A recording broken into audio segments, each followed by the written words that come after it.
भैरवनाथ। रुद्र, जब तक मैं ना कहूँ तुम बात मत करना। ड्रैकुला एक विशालकाय नरपिशाच था जिसके सामान 6.5 फुट के भैरवनाथ भी छोटे दिखाई पड़ रहे थे।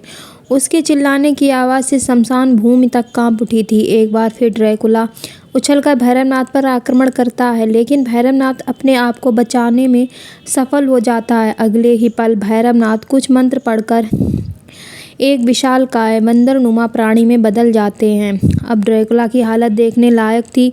वह समझ नहीं पा रहा था कि एक सामान्य व्यक्ति एक विशालकाय बंदर में कैसे परिवर्तित हो सकता है। स्वयं रुद्र ने भी अपने गुरु का यह रूप पहली बार देखा था, जो एक बनमानुष की भांति लग रहा था। लड़ाई फिर से शुरू हो जाती है। विशालकाय बंदर यानी यति की अपनी दहाड़ और ड्रैकुला की अपनी, दोनों में भयंकर संघर्ष चल रहा था। कई बार ऐसा हुआ कि यति ड्रैकुला के बार से गिर गया, तो कई बार ड्रैकुला यति के बार से गिर गया, लेकिन लग रहा था कि ड्रैकुला यति का काम तमाम कर देगा।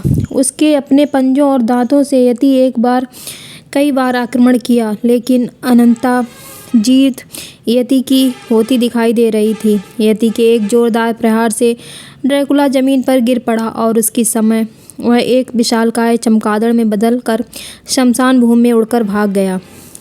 अब भैरवनाथ अपने असली रूप में आ जाते हैं। उनके शरीर के कई हिस्सों पर ड्रैकुला ने पंजा मारा था। गले पर भी दांत के निशान थे, जहां से रक्त बह रहा था। भैरवनाथ रुद्र को झोले से भस्म निकालने को कहते हैं। रुद्र तुरंत भभूत निकालकर भैरवनाथ के जख्मों पर लगा देता है। अब भैरवनाथ थोड़ी देर में सामान्य अवस्था में आने लगते हैं।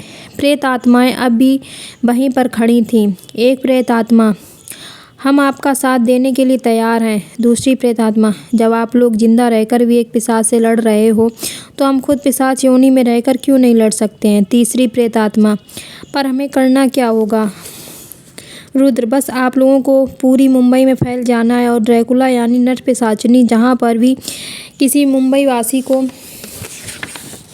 अपना शिकार बनाने की कोशिश करते हैं, आप उस समय हमें संदेश भेज दीजिएगा, हम उनका खात्मा कर देंगे। एक प्रेत आत्मा, मैं ट्रैफिक पुलिस तावड़े एक बार जब अपनी ड्यूटी पर खड़ा था तो एक तेज़ रफ्तार BMW मुझे मारकर चली गई। मैं मुंबई के प्रत्येक क्षेत्र के बारे में जानता हूँ। मैं इन प्रेतात्मा को सभी क्षेत्रों में बांट देता हूँ। रुद्र, ठीक है तावड़े जी, अब हम सब एक साथ हैं और ये लड़ाई जरूर जीतेंगे। भैरवनाथ, एक महत्वपूर्ण बात मैं आपसे सभी को इस मदद के लिए आप प्रेतात्माओं को प्रेत योनि से मुक्त करा दूंगा। अब प्रेम से बोलो जय महाकाल। सभी प्रेतात्माएं जय महाकाल। इसके बाद सभी प्रेतात्माएं वहां से चली गईं और शमशान भूमि पर सिर्फ भैरवनाथ और रुद्र बच गए। रात के 3 बज चुके थे। रुद्र, गुरुजी, आपका यह रूप तो मैंने पहले कभी नहीं देखा, ना ही आपने कभी मुझे इसके बारे में बताया है। भैरवनाथ, वह रूप एक यति का था जिसे हिममानव भी कहा जाता है। मैंने कई सालों तक सियाचिन ग्लेशियर की पहाड़ियों में भी साधना की है। यति भारत, नेपाल तथा तिब्बत की पहाड़ियों में पाए जाते हैं। एक बार मैं साधना में लीन था, अचानक एक यति ने मुझ पर हमला कर दिया। हमला मेरी गर्दन पर था और मेरी सांसें उड़ने लगी थीं। इससे पहले कि वह दोबारा मुझ पर प्रहार करता, मैंने उस पर त्रिशूल का एक जोरदार प्रहार कर दिया। इसके प्राण पखेरु वहीं उड़ गए। मेरी आत्मा भी मेरे शरीर से निकलने वाली थी, किंतु मैंने अपनी आत्मा को यति के शरीर में प्रवेश करवा दिया। इसके बाद पहले यति के घावों का उपचार किया, फिर अपने मृत शरीर का उपचार मैंने उसे बर्फ में रखकर पूरा किया। तत्पश्चात मैंने वापस अपने वास्तविक शरीर को प्राप्त कर लिया। फिर यति को तंत्र मंत्र साधना से वहीं बर्फ में दफना दिया। इस तरह मैं जब चाहें अपने आप को हिममानव के रूप में परिवर्तित कर सकता हूँ। इस पूरी साधना को परकाया प्रवेश करते हुए, यही साधना है, मैंने तुमको नहीं सिखाई।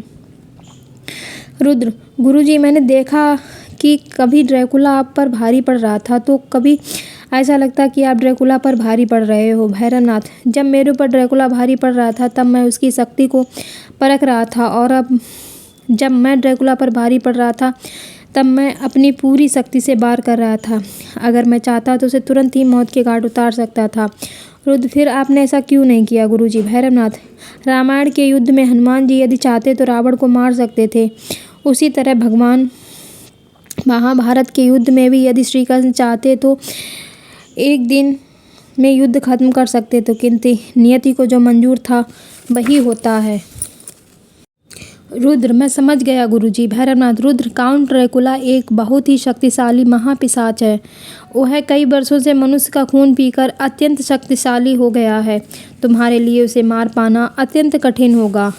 रुद्र, ये आप क्या कह रहे हैं गुरुजी? भैरवनाथ, हाँ रुद्र, मैं उसकी शक्ति को अभी भी परखा है। मैंने कई ऐसे शिष्य रहे हैं जो मुझसे साधना सीखने के दौरान मृत्यु को प्राप्त हो गए। कई शिष्य बुरी प्रेतात्माओं को नियंत्रण करने गए और वह वहाँ मारे गए, वापस नहीं लौटे। मेरे हाथ खून से रंगे हुए हैं। तुम मेरे सबसे प्रिय शिष्य हो। तुम्हारी बहादुरी की कोई मिसाल नहीं है। मैं तुम्हें खोना नहीं चाहता। रुद्र, तो गुरुजी, क्या मैं उस अपनी चित्रा को ले जाने दूंगा? भैरवनाथ, नहीं रुद्र, हमें 2 रातें साधना करनी होगी। तुमको माँ भगवती की कृपा प्राप्त करनी होगी। तुमने शिव से त्रिशूल प्राप्त किया है, अब माँ भगवती से शक्ति प्राप्त करो। जब शिव शक्ति व देव शक्ति मिल जाती है तो दुनिया की हर बुरी शक्ति का विनाश निश्चित है। रुद्र, ठीक है गुरुजी, लेकिन इन 2 रातों में मुंबई का खूनी खेल कैसे रुकेगा? भैरवनाथ, उसकी चिंता तुम मत करो। मैं अपनी प्रिय शिष्या भैरवी को बुला लूँगा। रुद्र, ये भैरवी कौन है गुरुजी? भैरवनाथ, मृत्यु का दूसरा नाम ही भैरवी है। बेखौफ बेवाक, जिससे आंखें मिलाने से स्वयं काल भी डरता है। महाकाल की परम भक्ति भैरवी है। रुद्र, गुरुजी, आप हिमालय में किस रूप में साधना किया करते थे? भैरवनाथ, मैं यति रूप में ही साधना किया करता था। रुद्र, आपको किसी ने ऐसा करते हुए नहीं देखा? भैरवनाथ, मुझे इंडियन आर्मी की पेट्रोलिंग पार्टी ने कई बार देखा था, पर उन्होंने कभी मुझ पर आक्रमण नहीं किया। उनको अच्छी तरह पता था कि यह यति हमारा दुश्मन नहीं है।